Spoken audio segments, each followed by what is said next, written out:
Hello friends, hope you are doing well wherever you are right now. জীবনের সমস্ত অন্ধকার কারাগার, পীড়া, দুঃখ, বেদনা, হতাশা, ব্যর্থতা, যা কিছু নেতিবাচক বা টক্সিক জিনিস আছে তা থেকে বেরোবো কিভাবে এবং তা থেকে মুক্তির উপায় কি? এই মুক্তির উপায়ের জন্য নানান মানুষ সন্ন্যাস নিচ্ছেন, কেউ মঙ্ক হচ্ছেন, কেউ গৃহত্যাগ করছেন, কেউ বিভিন্ন প্রচারের মাধ্যমে জানতে পারছেন যে এমন এমন গুরু আছেন যিনি সর্বোচ্চ সত্যের সন্ধান দিবেন, যিনি আত্মার মুক্তির সন্ধান দিবেন, যিনি স্বর্গ নরকের পথ দেখাবেন, তাদের কাছে যাচ্ছেন। এবং মানুষ নানানভাবে চেষ্টা করছেন লিবারেশনের জন্য। লিবারেশন মানে হচ্ছে ফ্রিডম, স্বাধীনতা, মুক্তি। কেউ বলছে একে মোক্ষা, কেউ বলছেন একে কৈবল্য, কেউ বলছেন যে হেল হেভেনের প্রাপ্তি। কিন্তু যদি আপনি জীবনকে সার্বিকভাবে অন্বেষণ করেন, সার্চ করেন, তদন্ত করেন, জীবনে যা কিছু সমাজে প্রচলিত জ্ঞান আছে, সামাজিক, রাজনৈতিক, ঐতিহাসিক, সাংস্কৃতিক, সাহিত্যিক, দার্শনিক, বৈজ্ঞানিক, ধর্মীয়, যা কিছু জ্ঞান প্রচলিত আছে তা কিন্তু ত্রুটিপূর্ণ, অর্থাৎ ফ্যালেসাস এবং লার্জলি ডিফেক্টিভ। আপনি যদি সমস্ত জ্ঞানকে ভেরিফাই করেন, তার সত্যতাকে যাচাই করেন, তাহলে দেখতে পাবেন যে 99.99 জ্ঞান যা সমাজে বিভিন্ন আকার, রূপে, রঙে প্রচলিত আছে, সামাজিক ধারা, রীতিনীতি থেকে শুরু করে বিশ্বাস, আমাদের মতবাদ থেকে শুরু করে সবই হচ্ছে ফ্যালেসাস, ত্রুটিপূর্ণ। যে জিনিস ত্রুটিপূর্ণ সে জিনিসের মাধ্যমে যদি আমরা জীবনকে অন্বেষণ করি বা দেখি বা যাচাই করি, তাহলে আমাদের যে জ্ঞান প্রাপ্তি হবে তাও ত্রুটিপূর্ণ। অর্থাৎ আমরা কিন্তু সিডো নলেজের কিন্তু শিকার হব, অর্থাৎ ছদ্ম জ্ঞানের। যে জ্ঞান দেখতে আপাত দৃষ্টিতে জ্ঞানের মতো, কিন্তু সেটা জ্ঞান নয়, সেটা হচ্ছে প্রতারণা, সেটা হচ্ছে ছলনা। সিডো জ্ঞান বা ভ্রম বা ইলিউশন, যেটা প্রায় হচ্ছে এক ধরনের অজ্ঞতা। এই সিডো নলেজের কারণেই মানুষ কিন্তু আজ ব্যক্তি, পরিবার, সমাজ, দেশ থেকে শুরু করে রাজনৈতিক মহল থেকে, ধর্মীয় মহল থেকে, সাহিত্য দর্শন মহল থেকে, সমস্ত মহলে, শিক্ষা জগতে কিন্তু বিবাদে, কলহে, দ্বন্দ্বে, বিভাজনে লিপ্ত। এখান থেকে বেরোনোর উপায় হচ্ছে একটি, যে যেদিন আপনি জানতে পারবেন, অর্থাৎ তাত্ত্বিকভাবে আপনি প্রথম জানলেন, যে শুনলেন যে এই কথাটি, কিন্তু যেদিন আপনি আপনার অভিজ্ঞতায় একজন বিজ্ঞানীর মতো, একজন দার্শনিকের মতো যেদিন আপনি ডিসকভার করলেন, ডিসকভার করতে হবে, কিন্তু না হলে সব জ্ঞান ব্যর্থ। ডিসকভার করতে হবে যে যা কিছু প্রচলিত আছে তা হচ্ছে ফলস, ভ্রম বা ইলিউশন। যেদিন আপনি এর ত্রুটি, এর যা কিছু ইনভ্যালিডিটি আছে বা ইনঅথেন্টিসিটি আছে, যেদিন বা ফলসহুড আছে, যেদিন আপনি পুরোপুরি একে ভেরিফাই করে ডিসকভার করলেন, সেদিন কিন্তু সমস্ত জীবনের কারাগার, অন্ধকার, বিশ্বাস, গোঁড়ামি, মৌলবাদ, উগ্রবাদ থেকে, আপনার অসহিষ্ণুতা, সাম্প্রদায়িকতা থেকে শুরু করে ঈর্ষা, হিংসা, রাগ থেকে শুরু করে আপনার কোনো কিছু পাওয়ার বা চাওয়ার উচ্চাকাঙ্ক্ষা থেকে কিন্তু আপনি সম্পূর্ণ মুক্ত। এই মুক্তির কথা কিন্তু আজ থেকে বেশ কয়েক হাজার বছর আগে কিন্তু একটি ভারতীয় প্রাচীন দর্শন কিন্তু বলেছিলেন। সেই দর্শনের নাম হচ্ছে আজীবিক ফিলোসফি, অর্থাৎ আজীবিক দর্শন।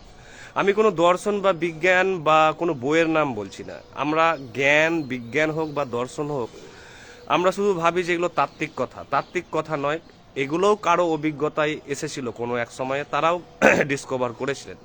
সেই জ্ঞানগুলো আমাদের কি কাজে লাগে? সেই জ্ঞানগুলো, তাত্ত্বিক জ্ঞানগুলো কাজে লাগে বিজ্ঞানের যেমন বিভিন্ন আবিষ্কারের মাধ্যমে আমরা বিভিন্ন কিছু সত্যতাকে যাচাই করতে পারি, ঠিক তেমনি এই দর্শন, আজীবিক ফিলোসফির মাধ্যমে আমরা আমাদের প্রাপ্ত অভিজ্ঞতা বা আবিষ্কার বা তদন্ত বা অন্বেষণকে বা অনুসন্ধানকে কিন্তু আমরা যাচাই করতে পারি যে এটা কতদূর গ্রহণযোগ্য, যৌক্তিকভাবে, বৈজ্ঞানিকভাবে, অভিজ্ঞতার মাধ্যমে, এবং কতদূর সত্য।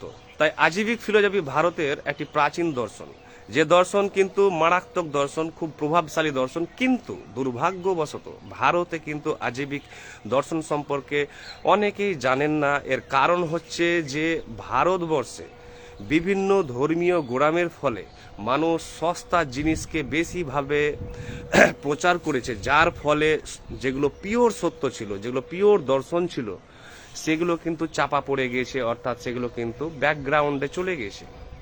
যার ফলে আমাদের সামনে এসে দাঁড়িয়েছে সস্তা জাঁকজমকপূর্ণ ধর্মীয় আচার রীতি অনুষ্ঠান, বিবাদ কলহ, এগুলো নিয়েই আমরা ব্যস্ত বা অবসেস বা প্রি অকুপাইড। তো আজীবিক দর্শন বলছেন যে যা কিছু জ্ঞান প্রচলিত আছে তা কিন্তু ফ্যালেসাস, ত্রুটিপূর্ণ, এবং একটি কারণ যে প্রেমিসেসের ওপরে, অর্থাৎ যে ভিতের ওপরে ভিত্তি করে দাঁড়িয়ে আছে এই জ্ঞানগুলো, তার পূর্ববর্তী ভিতগুলো কিন্তু সব নিজেরাই ত্রুটিপূর্ণ। সেটা বিজ্ঞান হোক, দর্শন হোক, সাহিত্য, ধর্ম থেকে রাজনীতি থেকে শুরু করে যে কোনো মতবাদ বা বিশ্বাস ত্রুটিপূর্ণ। সেই প্রচলিত প্রাচীন বা মধ্যযুগীয় বা আধুনিক জ্ঞানের ওপরে যেহেতু এগুলো বেস করে আছে, নির্ভর করে আছে, তাই আমরা পরবর্তী যে সত্যে যাব সেই সত্য কিন্তু আমরা ডিফেক্টিভ সত্য পাবো, অর্থাৎ পূর্ণাঙ্গ সত্য পাবো না। তাই আজীবিক দর্শনকে ধরুন এক প্রকার হত্যা করাই হয়েছে, ধরুন দর্শনকে, মানে এই দর্শন প্রচারিত হলে কোনো মতবাদ, কোনো গোড়ামি, কোনো অন্ধবিশ্বাস, কোনো কুসংস্কার কোথাও থাকবে না। কিন্তু মানুষ তো কুসংস্কার ভালোবাসেন কেন? কুসংস্কার খুব রঙিন হয়, কাল্পনিক জিনিস তো। গোড়ামি, ধর্মীয় বিশ্বাস, এগুলো খুব আমাদের আরাম দেয়। যেমন রূপকথা বা পরীর গল্প শিশুদের আরাম দেয়, শিশুদের মনস্তত্ত্বকে টিকল করে, অর্থাৎ সুশ্রুরি দেয়, অর্থাৎ সেখানে সুদিং একটা এফেক্ট ফেলে, সেখানে একটি আরামদায়ক প্রভাব ফেলে। Oh there is God, there is hell, there is heaven, oh I am now going there. এই যে ফ্যান্টাসি, এই যে ইমাজিনেশন, চাইল্ডিশ যে জগৎ, শিশু সুলভ জগৎ, যখন আমরা শৈশবে ছিলাম তখন আমরা বিভিন্ন রূপকথা, পরীর গল্প, আরব্য রজনী, এগুলো আমাদের শুনতে ভালো লাগতো। ইভেন এখনো শুনতে ভালো লাগে। পৃথিবীতে এমন কোনো ব্যক্তি নেই যিনি গল্প শুনতে পছন্দ করেন না।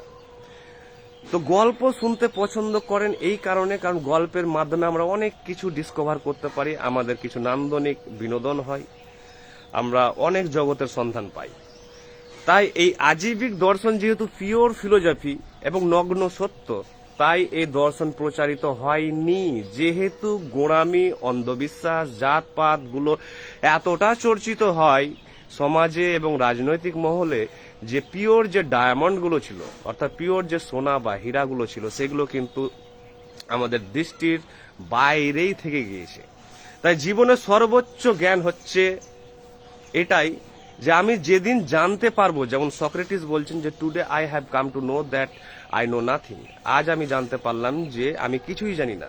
অর্থাৎ সেদিনই তিনি আলোকিত হলেন, অর্থাৎ ট্রুলি এনলাইটেন্ড হলেন, যে আজকের পূর্ব পর্যন্ত আমি যা কিছু জানতাম, ফিজিক্স, কেমিস্ট্রি থেকে, হিস্ট্রি থেকে, কালচার থেকে, রিলিজিয়ান থেকে, ফিলোসফি থেকে শুরু করে আমি যে যা জ্ঞান তত্ত্ব জানতাম তাকে ভেবেছিলাম সত্য।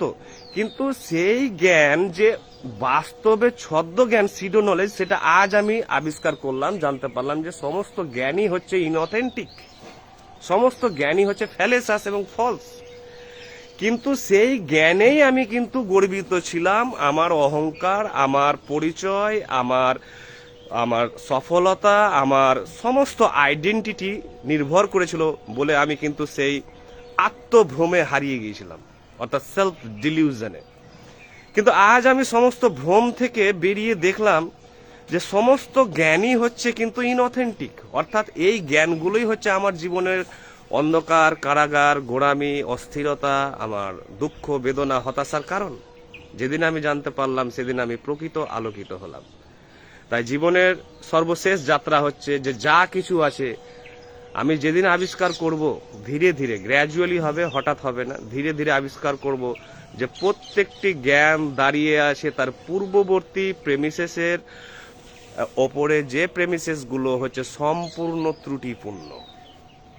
এর বাইরে আর কোনো জ্ঞান নেই। যেহেতু এই মহাবিশ্বে দুটো সত্য আছে, একটা হচ্ছে সাবজেক্টিভ ট্রুথ আর একটি হচ্ছে অবজেক্টিভ ট্রুথ, অর্থাৎ যে বস্তু দ্রব্য হোক, ইলেকট্রন প্রোটন হোক বা উদ্ভিদ হোক, তাকে তার সত্তায় কেউ জানতে পারবে না। এটা হচ্ছে বস্তুগত ট্রুথ, অর্থাৎ অবজেক্টিভ ট্রুথ। অর্থাৎ কোনো ম্যাটারকে, সে ম্যাটারটা অ্যাকচুয়ালি বা ইলেকট্রন বা অ্যাটমটি অ্যাকচুয়ালি কি, হোয়াট ইজ দিস, এটাকে তার সত্তায়, প্রকৃত সত্তায় যেহেতু কখনো জানা যাবে না, সেহেতু সমস্ত জ্ঞানই হচ্ছে সাবজেক্টিভ, অর্থাৎ মানবীয়, অর্থাৎ আমাদের ব্যক্তিগত জ্ঞান।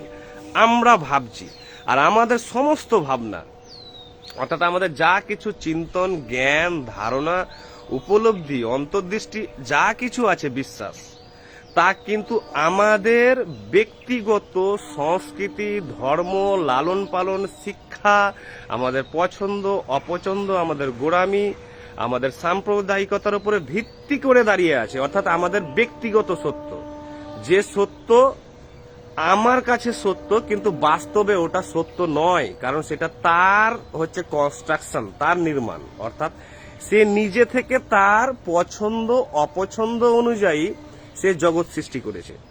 তাই সে, কেউ লাল দেখছে জগৎ, কেউ নীল, কেউ হলুদ, কেউ সবুজ। কেন দেখছে? কারণ তার নিজস্ব বানানো জগৎ সেটা। আর এই সাবজেক্টিভ ট্রুথটা হচ্ছে টোটালি ফলস জগৎ, মিথ্যা জগৎ।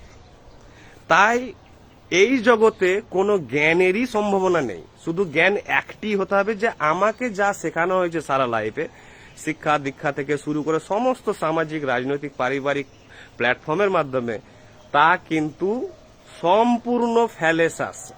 এবং এই ফ্যালেসাসনেসকে যখন আমি ডিটেক্ট করতে পারবো, আমার তদন্তের মাধ্যমে খুঁজে পাবো, তখনই আমি কিন্তু জেনে যাব যে এই জগতে কোনো কিছু জানাই সম্ভব নয়। Thank you.